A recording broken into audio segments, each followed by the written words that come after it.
Nissan Magnite starting price at 5.62 lakh only. For offers and test drive, visit the Orange Nissan Visakhapatnam.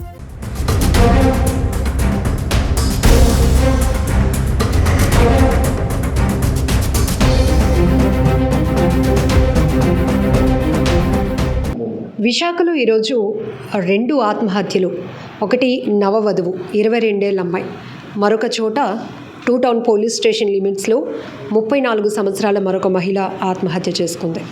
ఖరీదైన బైకులు కొనివ్వకపోతే, కనీసం 18-20 ఏళ్ళు కూడా రాకముందే మాకు 2-3 లక్షలు ఖరీదైన బళ్ళు కొనివ్వకపోతే మాత్రం మేడపై నుంచి దూకి చచ్చిపోతామంటూ ఎమోషనల్గా పేరెంట్స్ని బ్లాక్మెయిల్ చేస్తున్నారు కొంతమంది. అనుకున్న ర్యాంకులు రాలేదని, ఎగ్జామ్స్ రాసాం పాస్ అవుతామో అవ్వమో అనే ఒక భయంతో మరికొంతమంది. ఇలా ఎక్కడ చూసినా ఆత్మహత్యల వైపు ఎక్కువగా యువత ఆలోచన వెళ్తూ ఉండటం చాలా బాధేస్తోంది. ఎప్పటికప్పుడు అవగాహన కల్పిస్తూనే ఉన్నాం. ఒకవైపు మానసిక నిపుణులు, మరొక వైపు పోలీస్ డిపార్ట్మెంట్ నుంచి ఎక్కడికక్కడే ఒక అవేర్నెస్ క్యాంపెయిన్స్ కూడా నిర్వహించడం జరుగుతోంది. కౌన్సిలింగ్లు ఇస్తూ ఉన్నారు. కానీ ఏమవుతోందో వీళ్ళకి అర్థం కావటం లేదు. ఈరోజు ఒక లైఫ్ లీడ్ చేయాలి అంటే ఎంతో కష్టపడి పిల్లలకి ఒక మంచి భవిష్యత్తు ఇవ్వటానికి పేరెంట్స్ వాళ్ళ లైఫ్ని సాక్రిఫైస్ చేస్తుంటే, వాళ్ళ ఇష్టాల్ని వదులుకుంటుంటే ఏమాత్రం ఆలోచించకుండా వాళ్ళు క్షణికావేశంలో నిర్ణయాలు తీసుకుంటున్నప్పటికీ కూడా ఆ లోటు, ఆ వ్యధ ఎంత జీవితాంతం వేధిస్తూ ఉంటుంది ఆ తల్లిదండ్రుల్ని. మనతో పాటు ఏసీపీ అన్యపు నరసింహమూర్తి గారు ఉన్నారు. సార్తో మాట్లాడదాం. ఈ మధ్యకాలంలో నమోదవుతున్న కేసులు కూడా ఎక్కువ శాతం ప్రేమ విఫలం అవ్వడమో, ఎగ్జామ్స్ ఫెయిల్ అవుతున్నామనో, లేకపోతే ఖరీదైన బైకులు కొనివ్వలేదనో, అలానే అత్తింటి వేధింపులో, భర్త చేతిలో వేధింపులకు గురవుతున్నటువంటి మహిళలు, ఈ తరహా కేసులు ఎక్కువగా చూస్తున్నాం. సరే, అసలు ఎందుకు ఎక్కువ బలవంతంగా ప్రాణాలు తీసుకోవాలనుకుంటున్నాను? ముఖ్యంగా యువత ఏది జరిగినా దాని తాలూకా ప్రతిఫలం ఎలా ఉంటుందో అనేది అవగాహన లోపం అవుతుంది. పేరెంట్స్ కూడా సరైన కంట్రోల్ ఎక్సర్సైజ్ చేయలేకపోతున్నారు. అలాగే కరిక్యులం కూడా పిల్లలకి ఎటువంటి పరిస్థితులైనా తట్టుకునే అవగాహన కల్పించడంలో కొంచెం లోపం కనపడుతుంది.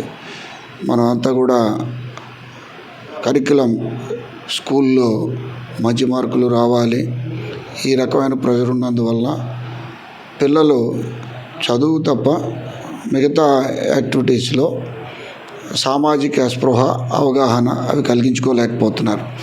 స్కూల్కి వెళ్ళటం, చదివేయటం, వచ్చేయటం. పూర్వపు రోజుల్లో అయితే ప్రతి వాళ్ళు కూడా స్కూల్లోకి వెళ్ళిన తర్వాత రకరకాల క్లాసులు ఉండేవి, ఆటలు ఉండేవి, డ్రాయింగ్ ఉండేవి, మోరల్ క్లాసెస్ ఉండేవి. ఇవన్నీ కూడా మనం మిస్ అవుతున్నాం. మనిషి ఒక సంపూర్ణమైన కంప్లీట్ పర్సనాలిటీగా డెవలప్ అవ్వాలంటే ఇవన్నీ కూడా అవసరం. మనం ఒక కెరీర్ ఒకటే ముఖ్యం అనేది కాదు. తర్వాత కుటుంబాలు కూడా న్యూక్లియస్ ఫ్యామిలీస్ అయిపోయినాయి, 1 or 2 ఇలా. ఎందుకంటే నగరీకరణ, ఆధునిక సమాజంలో బ్రతకడం ఇవన్నీ కూడా చాలా ఖర్చులతో కూడుకున్న పని కాబట్టి భార్యాభర్తలు పని చేయాలి, సంపాదించాలి, పిల్లల్ని చదివించాలి, మిగతా కార్యక్రమాలన్నీ చూడాలని అంటే పిల్లల మీద ఎక్కువ ఫోకస్ చేయలేకపోతున్నారు. తల్లిదండ్రులు ఇద్దరు కూడా పనిలో పడిపోయినందువల్ల ఫోకస్ చేయలేకపోతున్నారు. ఈ టెక్నాలజీ వచ్చిన తర్వాత వాళ్ళకి పీర్ గ్రూప్ ఇన్ఫ్లుయెన్స్ ఎక్కువ అవుతుంది. అంటే వాళ్ళ ఏజ్ గ్రూప్ వాళ్ళ భావాలు, వాళ్ళ తాలూకా అనుకరణ అదే వాళ్ళు ఫాలో అవుతున్నారు తప్ప అనుభవజ్ఞులైన తల్లిదండ్రులు, అనుభవజ్ఞులైన తాత, అమ్మమ్మ, నానమ్మ, అత్త, మామ ఇలాంటి వాళ్ళ కంట్రోల్, వాళ్ళ తాలూకా ఎక్స్పర్టైజు, వాళ్ళ తాలూకా అనుభవం వాళ్ళు వీళ్ళ దాకా రీచ్ కావట్లేదు. దేన్ని వాళ్ళు కూడా రిసీవ్ చేసుకోలేకపోతున్నారు. ఎంతసేపు పీర్ గ్రూప్. ముఖ్యంగా మనం చూస్తున్నాం మా డివిజన్లో కానీ, విశాఖపట్నంలో కానీ మిస్సింగ్ కేసులు రిపోర్ట్ అవుతాయి. అలాగే ఈ మిస్సింగ్ కేసులకి కారణం ఏంటి? ఇంట్లో ఏదైనా ప్రెషర్. ఈ మధ్యన చాలా మనం చూస్తున్నాం. ఇంట్లో పని చేయమని అంటే ఇంట్లో ఒక 17-18 ఇయర్స్ అమ్మాయి తల్లి ఏం కోరుకుంటుంది? రేపు ఒక ఇంటికి పోవాల్సిన పిల్ల కాబట్టి ఏదైనా పని, ఇంటి పని, అది వంట పని నేర్చుకోవాలని అనుకుంటుంది. ఏ తల్లి అయినా ఆ తల్లి ఏమో పని పాట నేర్చుకుంటే కోపం వచ్చి ఆమె బెడ్రూమ్కి పోయి ఉరి వేసుకొని చనిపోయింది. షార్ట్ టెంపర్ వల్ల ఎప్పుడు కూడా అంటే క్షణిక ఆవేశం, వెంటనే కన్క్లూషన్, వెంటనే కన్క్లూజన్ వల్ల ఎక్కడ కూడా రిజల్ట్ వచ్చిన సందర్భం దాఖలాలు కూడా ఎక్కడ లేవు. ఓపిక పట్టాలి. మనం ఓపిక పట్టి ప్రతి ఏదో ఒక సందర్భంలో మనం ఓటమి రావచ్చు. ఓటమి ఒకటే కాదు కదా. ఇప్పుడు మనకి క్రికెట్ మ్యాచెస్ అవుతున్నాయి, 100 మ్యాచ్లు అవుతున్నాయి. అంతే అన్ని మ్యాచ్ల్లో గెలిచేసి కప్పు కొట్టేయడం అవుతుందా? లేదు. ఎక్కువగా స్పోర్ట్స్ మీద ఫోకస్ ఉంటే గెలిపోవటంలో ఈజీగా తీసుకుంటారు. అది లేకుండా ఒకే లైన్లో ఒకే ప్రెజర్లో వెళ్ళినందువల్ల ఇమీడియట్ షార్ట్ టెంపర్ డెసిషన్, ఇంట్లో నుంచి వెళ్ళిపోవటం, బ్లాక్మెయిల్ చేయటం, మీట్ అవ్వకపోతే ఇంట్లో నుంచి వెళ్ళిపోవటం, ఇంటికి బయటికి వెళ్ళిన తర్వాత ఏమీ చేయలేక మళ్ళీ ఇంట్లోకి రాలేక సూసైడ్ చేసుకోవటం చూస్తున్నాం ఈ మధ్యన. పిల్లలు పరీక్షలు తప్పిపోతే, ఒకసారి తప్పిపోతే అయిపోయింది ఆ జీవితం. బోల్డని రోజులు ఉన్నాయి, బోల్డని సార్లు. ఎంతమంది జీవితంలో ఈ ఎగ్జామినేషన్స్లో పాస్ అయినంత మాత్రాన ఆయన సక్సెస్ఫుల్ జీవితం అయిపోద్దని లేదు. కాలేజ్ ఫస్ట్ వచ్చినా అతను గ్యారంటీగా కంఫర్టబుల్గా ఉంటాడని మనం చెప్పలేము. ప్రతివాడు ఎవడోసారి పోతాడు, రెండోసారి. లైఫ్ ఈజ్ చాలా చాలా సంవత్సరాలు ఉంది. ఒక సంవత్సరం ఫెయిల్యూర్ అయినంత మాత్రాన 100 సంవత్సరాల జీవితంలో మిస్ అయిపోయేది ఏమీ ఉండదు. సార్, ఇప్పుడు మనం ఎప్పటి నుంచి యూజువల్గా అనుకుంటున్న మాటే, ఒంటరితనం ఒక నరకంగా ఉంటుంది, అనుభవించే వాళ్ళకే తెలుస్తూ ఉంటుందని. కానీ అలాంటి వాళ్ళు అనుకుంటారు అందరూ ఉన్న ఫ్యామిలీలో పుడితే వాళ్ళు గొప్ప గిఫ్టెడ్ చిల్డ్రన్ అని. ఇప్పుడు అలా లేదు. ఈ టీనేజర్స్ చుట్టూ అందరూ ఉన్నా వాళ్ళు ఒంటరిగా ఉండడానికి ఫీల్ అవుతున్నారు. వాళ్ళ సమస్యని ఎవరికి షేర్ చేసుకోలేకపోతున్నారు, పరిష్కారం పొందలేకపోతున్నారు. ఇది ఎందుకు అవుతుంది?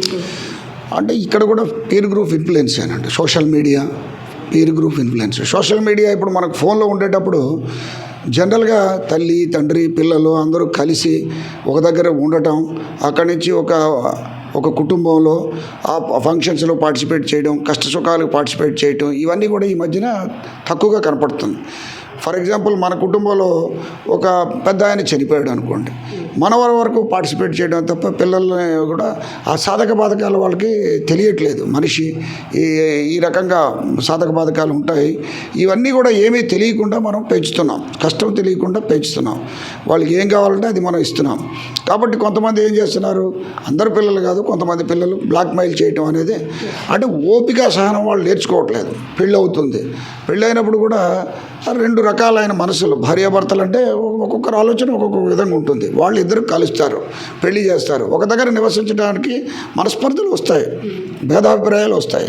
దాన్ని సర్దుకుపోయే మనస్తత్వం, సర్దుకుపోమని చెప్పే వ్యక్తులు కూడా కరువు అయిపోయినందువల్ల షార్ట్ డెసిషన్స్ తీసుకుంటున్నారు.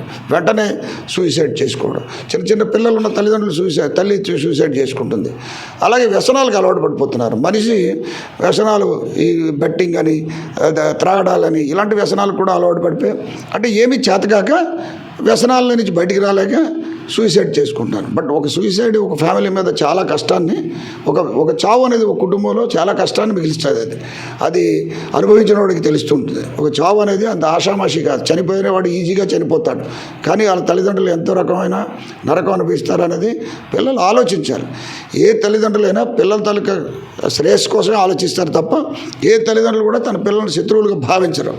కానీ పిల్లలు కూడా మా కేర్ టేకర్స్ వాళ్ళు, మా వెల్విషర్స్ వాళ్ళు ఏం చెప్తుంది చేయాలి, ఆలోచించాలి, ఆగాలి అనే ఫీలింగ్ లేకుండా, పేరెంట్స్ని కూడా వాళ్ళు లెక్క చేయకుండా, పేరెంట్స్ని కూడా శత్రువులుగా చూడడం, పేరెంట్స్ వాళ్ళకి సరైన కోఆపరేట్ చేయట్లేదని అనుకోవడం, దీనివల్ల ఇమీడియట్గా కొన్ని నిర్ణయాలు తీసుకోవడం, దానివల్ల ఈ సూసైడ్స్ అనేది పెరగడం అనేది జరుగుతుంది. జనం కొంతమంది మాత్రం వాళ్ళు అనుకున్న గోల్ రీచ్ అవ్వడం కోసం తల్లిదండ్రుల సపోర్ట్, ఫ్యామిలీ సపోర్ట్ తీసుకొని పదే ప్రయత్నిస్తూ సక్సెస్ అవుతున్నారు. మరి కొంతమంది, మొన్న మీరు ఇక్కడ కౌన్సిలింగ్ ఇచ్చినప్పుడు ఒక తండ్రి చెప్పాడు, సెల్ అంటున్నాడు, బండి అంటున్నాడు, పిల్ల అంటున్నాడు. ఇదే కొంతమందికి ఎయిమ్ అయిపోయిందమ్మా, ఏం చేస్తాం, బ్లాక్మెయిల్ చేస్తున్నారు మమ్మల్ని, మేడ మీద నుంచి దూకి చచ్చిపోతామంటున్నారు. ఇంత ఎమోషనల్గా పేరెంట్స్ని బ్లాక్మెయిల్ చేస్తున్నారు. మనం కూడా చాలా సందర్భాలు చూస్తున్నాం. ఒక కుర్రవాడు తండ్రి ఆటో డ్రైవర్, మోటార్ సైకిల్ కొనకపోతే 3 డేస్లో చచ్చిపోతాను అన్నాడు. కొనిచ్చిన తర్వాత ఆయన సిరిపురం జంక్షన్ దగ్గర డివైడర్ని గుర్తి చనిపోయినాడు. ఇందులో కూడా నిన్న ఇక్కడ మోటార్ సైకిల్ పట్టుకోవటం జరిగింది. దాంట్లో ఒక తండ్రి ఆవేదన కూడా చూశాము. కరెక్టే, ఎందుకంటే చాలా మీరు చెప్పినట్టు ఒక 10 మంది పిల్లలు 10% పిల్లలు వాళ్ళ కెరీర్ మీద కాన్సన్ట్రేట్ చేసి చెప్పిన మాట విని, గురువు చెప్పిన మాట, తల్లిదండ్రులు చెప్పిన మాట, సమాజంకి అనుగుణంగా బిహేవ్ చేసి ఆ ప్రవర్తన వల్ల వాళ్ళు సక్సెస్ అవుతున్నారు. చాలామంది టీనేజర్స్ వాళ్ళకి 18 ఇయర్స్ లేకపోతే లైసెన్స్ బండి తీసే అర్హతే లేదు. బట్ తల్లిదండ్రులు బ్లాక్మెయిల్ చేసి పెద్ద పెద్ద కాస్ట్ బళ్ళు కొని దాంతో చాలా స్పీడ్గా వెళ్ళటం, చాలా సైలెన్సర్ తీసేయటం, రైడ్ చేయడం, ఇవన్నీ కూడా ఓన్లీ థ్రిల్. వాళ్ళు ఎంతసేపు ఆ పిల్లలు థ్రిల్ నుంచి వచ్చిన దాన్ని ఎంజాయ్ చేస్తున్నారు. But thrill definitely it will kill. కాబట్టి థ్రిల్ తర్వాత నెక్స్ట్ స్టెప్ కిల్. అప్పుడే కిల్ అయిపోవాల్సిన అవసరం ఏముంది? థ్రిల్ని కొంచెం రెడ్యూస్ చేసుకుంటే కిల్ కాకుండా ఉండాలి కదా. 100 ఏళ్ళ లైఫ్ చాలా బ్యూటిఫుల్ వరల్డ్. అందులోకి మనిషికి ఒక అవగాహన ఉంటుంది, ఒక జ్ఞానం ఉంటుంది, ఏది మంచి ఏది చెడ్డ అని. యానిమల్కి ఉండదు, బర్డ్కి ఉండదు. అటువంటి ఈ మనిషి ప్రపంచంలో ఏ స్థాయికైనా వెళ్ళొచ్చు. చూసాం కదా మనం ఏపీజే అబ్దుల్ కలాం గారు ఏ స్థాయి నుంచి ఏ స్థాయికి వెళ్ళారు. ఇలా ప్రపంచంలో సరైన మార్గంలో వెళ్ళినవాడు ఏ స్థాయికైనా వెళ్ళొచ్చు. షార్ట్ టెంపరు అండ్ షార్ట్ టైంలో రిటర్న్స్ ఇవన్నీ కూడా ఎప్పుడు కూడా కరెక్ట్ కావు. బెట్టింగ్కి అలవాటు పడిపోయి అప్పులు చేసేసి ఏమీ చేయలేక సూసైడ్ చేసుకోవడం. చాలామంది తల్లిదండ్రులు ఈ కాలంలో ఆయన చెప్పినట్టు నా మోటార్ సైకిల్ చెప్పిన ఆయన, పేరెంటింగ్ అనేది చాలా కష్టమైన పని. ఎందుకంటే పిల్లల్ని సంస్కారవంతులుగా చేయడం, సమాజానికి ఉపయోగపడిన వాళ్ళుగా చేయడం అనేది చాలా కష్టమైన పని అవుతుంది.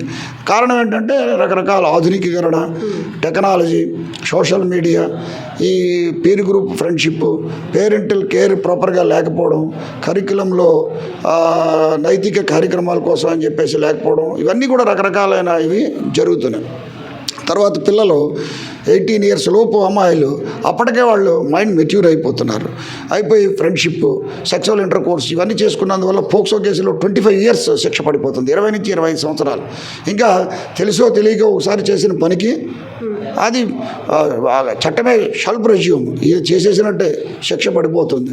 25 సంవత్సరాలు శిక్ష పడిపోతే తల్లిదండ్రులు ఏమవ్వాలి, వాళ్ళ లైఫ్ ఏమవ్వాలి, ఇవన్నీ కూడా ఆలోచించాలి. అంటే మనం ఏదైనా తప్పు చేస్తే లేదా మనం ఏమైనా దారి తప్పితే దాని ప్రతిఫలం చాలా చాలా ఘోరంగా ఉంటుందనే ఆలోచన పిల్లల్లో కల్పించడంలోన సమాజంలో స్టేక్ హోల్డర్స్ అయిన మనం కూడా ఫెయిల్ అవుతున్నాం.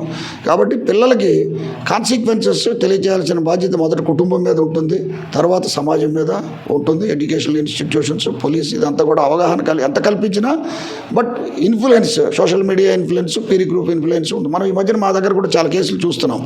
ఎక్కడో 10 మంది గ్యాదర్ అవుతారు, ఒకటి సంబంధం ఉండదు. ఆ ఊరు వాడు, ఈ ఊరు వాడు, ఆ ఏజ్ గ్రూప్, ఇది అంటే ఉండి ఏదో ఒక ప్లాన్ చేసుకుని ఎక్కడో మందు పార్టీ చేసుకుని ఎవరన్నా వాళ్ళ గ్రూప్లో వచ్చి కొట్ట చంపాడు. హోటల్లో మర్డర్ అయింది. మర్డర్ అంటే కాదు, చనిపోయి సూసైడ్. అమ్మాయి ఎవరెవరో తెలియదు. 8 మంది రకరకాలైన మనస్తత్వం ఉండేవాళ్ళు. సోషల్ మీడియా ప్లాట్ఫారంలో ఫ్రెండ్స్, అబ్బాయిలు కలిపి ఒక రూమ్లో ఉండి గొడవపడి ఆమె కమిటెడ్ సూసైడ్. ఇవన్నీ కూడా ఎక్కడ దాకా వచ్చింది? వాళ్ళ కుటుంబం ఏమైపోతుంది? చాలా దారుణమైన పరిస్థితులు ఎదుర్కోవాల్సి వస్తుంది. మనిషి అనేవాడికి భగవంతుడు మనిషిగా పుట్టించాడు.